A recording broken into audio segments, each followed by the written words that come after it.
Arcade Heroes.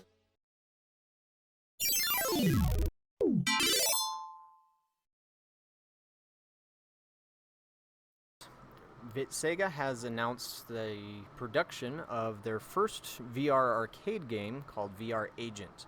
This game was designed by a third-party company called 3Mind Wave, and Sega is handling the manufacturing and sales of that title.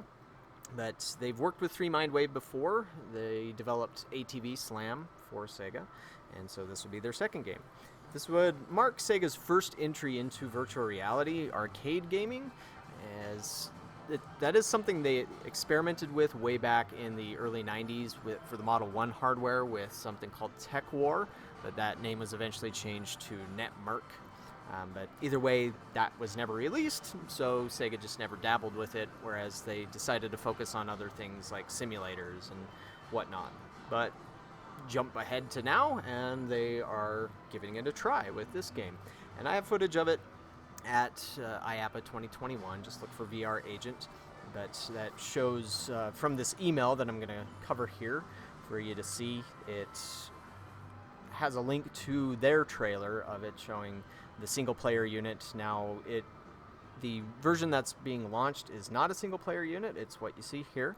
It has 2 stations on it. Each of these is a 50-inch HD screen so that people standing by can see the action, while the person who's playing, after they credit it up, the gun comes down, and then they get situated, and then you start playing. And it's a first-person shooter, which is also something that we haven't seen much of in the industry overall. Of course, Sega did have a first-person shooter back in the early 2000s called Outriggers. I think it was just Outrigger. And Atari games had War Final Assault, but either way, there have been a couple of others out there, but just not many. And so that's what surprised me about this game when I played it, was it feels a lot like a first-person shooter. So it's almost like on rails light gun shooter meets a first-person shooter, and so it's definitely unique. And this is exclusive to arcades as well. Now, one of the other unique things about it is the controller. And so what they've done is you have the light gun, which you hold with both hands, but then the VR headset's built into the back of the gun. Now, this is a little bit awkward. It takes a little bit getting used to, and when you're playing a fast action game, you have to keep it within that correct field of vision. And so while I was playing it, the only thing I would really complain about is sometimes when you're moving around quickly, you would lose that focus, and so it would just be a tiny bit blurry from your typical VR blur that can happen. But it was still playable, and once you got used to it, it was fine to control.